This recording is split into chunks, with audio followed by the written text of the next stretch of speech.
The Shepnaz podcast begins now. Welcome to the Shepnaz podcast. I'm Joe and I'm your host today. And with me, we have several people from Shepherd Christian. And we are going to start right off the bat with our head of school and principal, Mike Fluhart. And he's going to tell us a little bit about why we're here today and who is with us. So, Mike, welcome to the podcast. Thank you. Yeah, I'm excited. I'm excited for this time of season. We a few years ago, because COVID and all, we had went away from performances and Christmas performances, and I saw something really lacking, and I said, that we need to bring those performances back, not just for the sake of doing a performance, but there's a lot of ways to teach a child, and many schools have gone away from music and art, and that's first thing on the chopping block. And personally, and coming from Shepherd, that is so short-sighted. Sure. We're getting ready to do a Christmas performance that these guys have invested their hearts. But on the academic side that I have to look, they're going to cover between 13 and 26 state standards. And how great it is to teach a child other than behind a desk. These kids are going to be out there and they're doing and engaging. So this Christmas performance coming up, I am excited for. We're doing it because of site limitations. We're doing it twice on December 8th.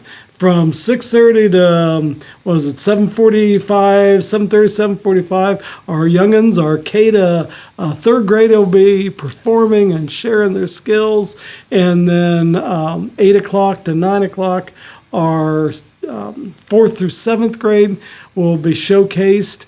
But it brings the families together, and it brings that energy together, and it helps us as a school go from a school with individuals to a school that's a family. Yeah. When you bring, there will be before the night's over, roughly 1,000 people into the building. Sure. Which is exciting.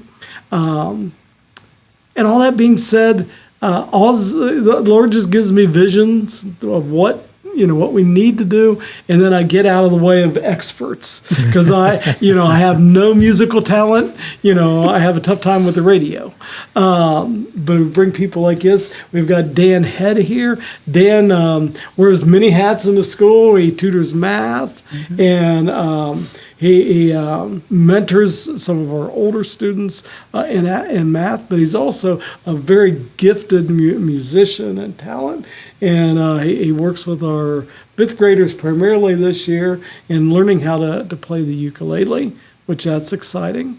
And then Miss Kelly Hart, this is her first year with us, that she, again, is another multi-talented musician and an artist, and teaches our music program and does some of the art for us. Wonderful. You had kind of talked about how the program being such a learning experience for the students. I think back to my high school and college days and performances and so forth. I mean, and maybe some people don't even think about that, but whether you're learning lines or you're practicing being able to be in front of a group of people and doing public speaking, or just the ability to be able to work together with other people and collaborate. And there's just a lot of life skills that are learned in that kind of process that, aside from maybe sports would be something similar where you have that kind of collective experience that is a great learning opportunity. So, speaking of, I wanted to give you an opportunity. I mean, we're focusing on the Christmas program today, but you had a first just recently, and I wanted to give you an opportunity to speak about maybe the basketball. Oh, sure. It was great last night.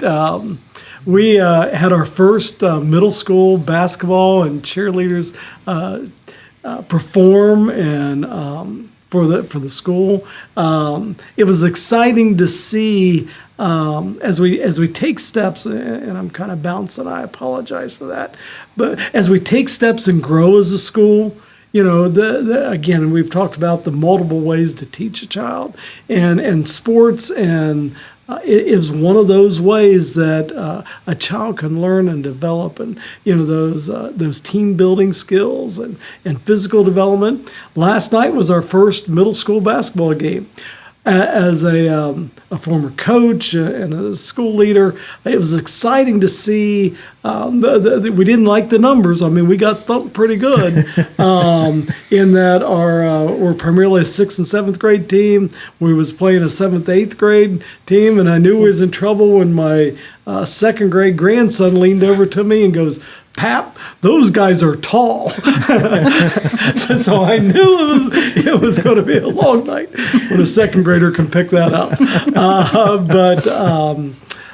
But it was exciting, and our cheerleaders, their effort and their practice and their teamwork that they're building and passion for the school.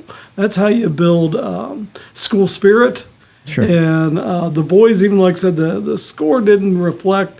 Clear to the last minute, they were hustling, diving on the floor for the balls. Wow. So the desire was there, and that's what's exciting to see. Now, I'm only asking because I really don't know. This isn't a baited question. So No. did they play in the FLC or the Central Complex? No, this is the first game was actually away. We played another Christian school, Bryce Christian. Mm-hmm. Our first home basketball game is this Friday night at 6:15. So if anybody wants to come out, and we'll be playing in the FLC. All right. So 6:15 this Friday night. His first home game. And then the following Friday is when the Christmas program is going to be. So we'll circle back to that now. Okay. And I'm going to shift over to Mr. Dan Head and tell us a little bit about your piece in this puzzle. So as Mr. Fluhart said, I'll be working with the 5th graders performing on the ukulele this year. And we've done some cool things, I think, with his vision of growing the music department to this year, the 4th grade are learning the recorder, the 5th grade are learning the ukulele, and then 6th, 7th, and then eventually 8th grade will be band. And Mrs. Hart is developing a band as we're growing into it. And so it's a good way to progress musically and give the kids a chance to see what it's like to play an instrument before they have to choose a band instrument. And so it's a great way to build a program. Nice. And so you said the older kids are learning the ukulele, and then they're going to maybe progress. You said 4th grade is doing recorder? 4th grade recorder, 5th grade ukulele, and then 6th grade are Nice. playing band instruments. All right. And how many songs are we getting on the 8th? So from the 5th grade, there'll be 3 Christmas carols we'll play. And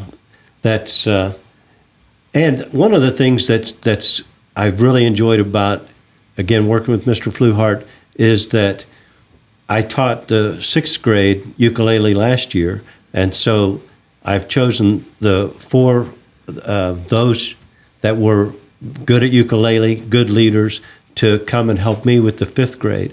And so that's been something that we've been able to, I think, helps on both ends, the mentors and the mentees, to be able to look up to those kids who know a little bit more than you do and you're looking up to already, and that they're willing to help you to develop a new skill.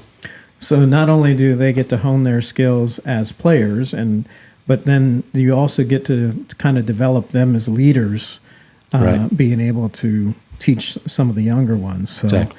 That's wonderful to see that. And there's some other areas that we actually see that happening in that people may not be aware, even like during our school chapels and so forth. We have students that are helping out with sound and students that are helping out with the media and so forth, so that they're picking up a lot of valuable life skills throughout their entire education experience. We have a busy and festive December coming up with many ways to celebrate the birth of King Jesus. This Tuesday evening is Ignite, our all-church prayer gathering. We will meet in the sanctuary for an hour of group and individual prayer. We need lots of prayers going up for our church and our community. Calling all students 6th through 12th grade. Christmas movie and pizza night is this Wednesday. We encourage you to wear your Christmas PJs. Christmas is only 22 days away, and Shepherd Church invites you to celebrate the hope of Jesus through a family-friendly candlelight worship service featuring music and an encouraging message. Christmas is on a Monday this year, which makes our schedule a little different than past years. We will only have one evening service on Saturday, the 23rd at 6 p.m. and two morning services on Christmas Eve Sunday at 9 a.m. and 10:45 a.m. All are welcome to celebrate Christmas with us. This brings us to the newcomer, right? Miss Kelly Hart, and tell us a little bit. This is your first year in Shepherd? First year at Shepherd, yes. All right. So tell us how you happened upon us. How did we get graced with you coming here? Well, And she has been a blessing. I feel like it, I'm certainly have been blessed to be here. And certainly God's timing all the way around. I'd actually gotten to meet with Mr. Fluhart a couple years ago. I started investigating, started feeling my heartstrings tugged. Mm-hmm. And at that time, just couldn't quite leave where I was. I was working at a behavioral school, doing some of the same things with art and music, and just needed to kind of finish there before making the leap. And looked again, kept looking, kept tabs, and voila, this opening appeared, and I put in the call again, and would you consider me? Yes. Yay. So, yes, we definitely would. Yes. And as, the year opened up and the schedule filled, and, we started looking around all the things that we talked about as far as plans, and with the growth of the school and the opportunities that's presenting, to be able to teach two subjects, especially two that are, for me, very much intertwined with art and with the music. To be able to go back and forth with that with the kids and see those correlations, for me is a unique position. Sure. And a great opportunity. So, again, very blessed. Now, we always put the new people on the spot. We want to know a little bit about you. Mm-hmm. So, tell us a little bit about your walk of faith, like how you've come in relationship with God. My walk has been a potpourri of experiences with so many people around me kind of guiding. Even when my folks weren't necessarily attending church, there was always somebody there to take me somewhere. Mm-hmm. So it's, kind of being led to go to a youth program to get to visit. In my town of 700, there were 6 churches. Wow. So, everybody knew everybody, but there was always a summer, ready to go vacation Bible school. So you could pretty much spend 6 weeks sure. in vacation Bible school. So I would say the Lord was in my life very early. And I made choices along the way to be distant, but never too far away. And I've always been kept close. But as far as my walk of faith, I got baptized early. I couldn't wait to get baptized.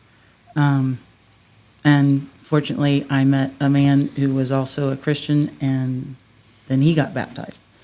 And we did that with our kids. And even with all the challenges that we faced along the way with our children, the Lord has always been ever present. And I think in those times, especially, is when I found that I've leaned on him the most. Amen. So for all the challenges that have been there.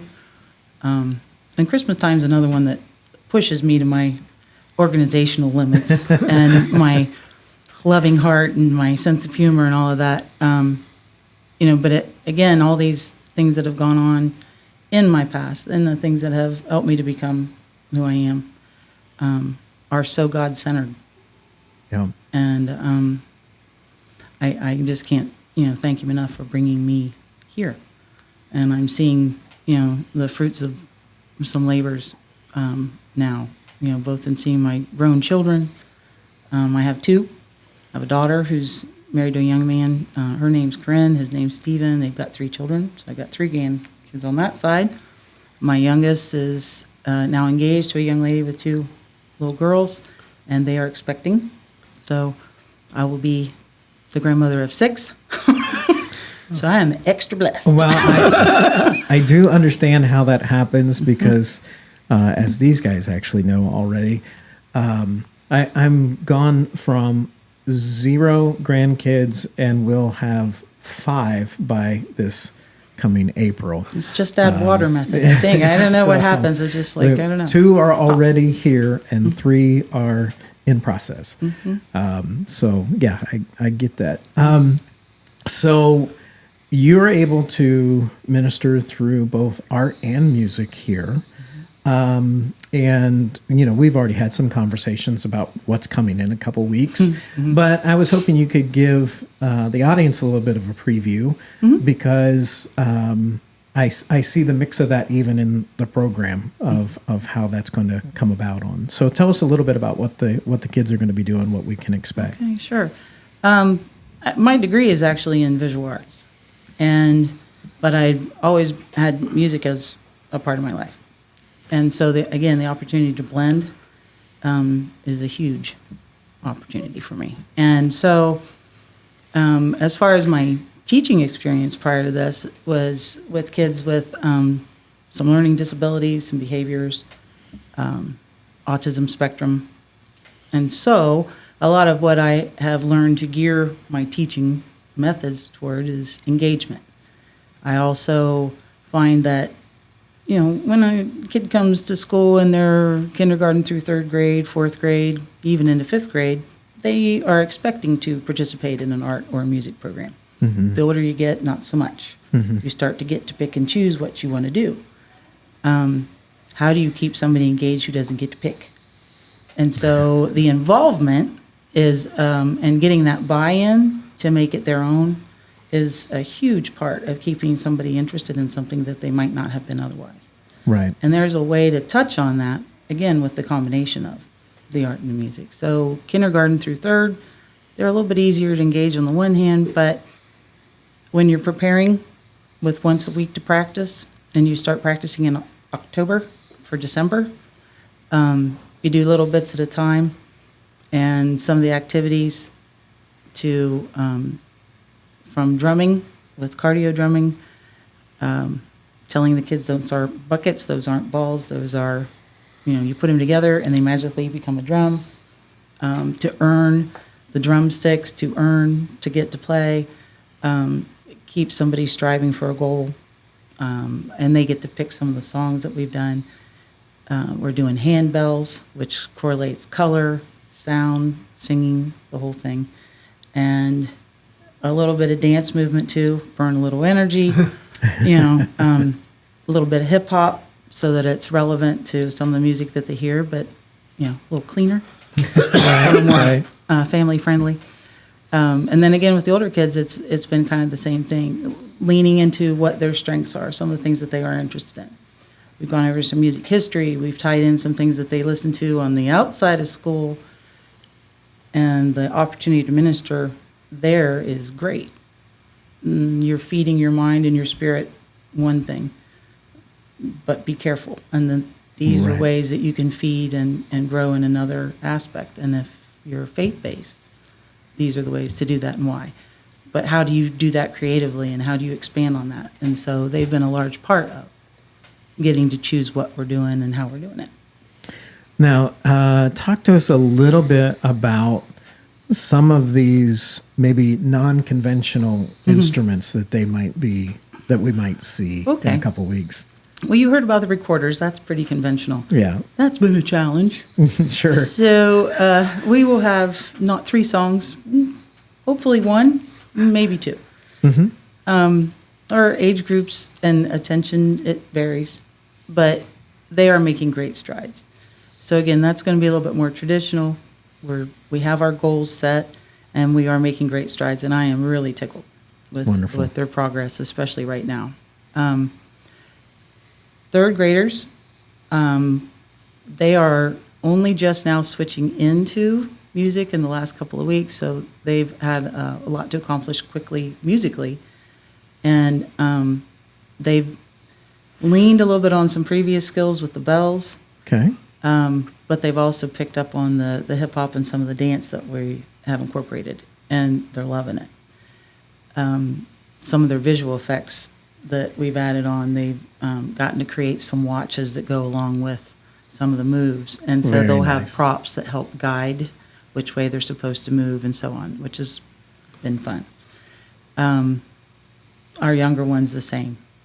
As far as the unconventional, the cardio drumming is something that I did for movement and breaks, but it also turned into something that's a lot of fun to teach Christmas-wise because there's some music out there for that. And I do lean on some videos for teaching and so on, where I'm able to. Sure. Had to make a few of my own in order to keep it in a way that they can learn it with the songs that we wanted to do. But again, they have begun to notice that when you come into the art/music/fireside room/whatever room Right. is being used for at that time. That room down the hallway. Yeah. It does change. So, and there's, some rewards, that go along with that. So, again, a bucket isn't just a bucket. A ball isn't just a ball. You put them together, you have a drum. And they've had to learn that the drumsticks are instruments. So they're learning, at rest, they're learning instruments up. They're learning how to stand and present themselves. So you're incorporating a lot of skills. Oh, sure. A lot of life skills. And playing as a team, they are playing as a band, as a unit. And learning to hear the tempo and move together as a unit. So it's been good all the way around, top to bottom. Wonderful. It sounds really exciting. I am pumped for you guys, and I know it was big last year. I anticipate it'll be even bigger this year. If not, I will have to find a piece of paper, color pink maybe somewhere near. We don't know. I hope not. So, Mike, as we're getting ready to wrap up here, Right. but I just thought I'd give you the opportunity to talk a little bit about not only are you guys going to be on the evening of December 8th, Yes. but then something's happening on Sunday the 10th. Yes, we've asked our students and families to come back and showcase. I mean, they've been working hard. I want to show all the great things that they're doing to our church families. So we've asked our school families to come back on Sunday. Again, because of our numbers and the size of the sanctuary, we broke it up. So first service, the kindergarten through 3rd grade is going to be doing 1 or 2 songs at the end of the service. They'll do the one. Yeah, and then the older students will be worshiping at the end of the 2nd service, and I think they're doing a song. Is that 1 or 2? It's a medley. Yeah, But yes. of Christmas music, and again to showcase their talents before our church family. Wonderful. Well, we are very excited about that. Definitely be praying for you guys, as I know you're entering into the final stretch of getting everything ready. That's going to do it for our episode today. We thank you guys for being here, for Kelly, for Dan, for Mike. If you want to keep up with things that are going on in church, go to shepnaz.org. Also, you can follow us on Facebook, Instagram, and YouTube. For Kelly, Dan, Mike, I'm Joe. Have a great day. This podcast is a production of the Shepherd Church of the Nazarene, Gahanna, Ohio. Email to podcast@shepnaz.org and let us know what you think.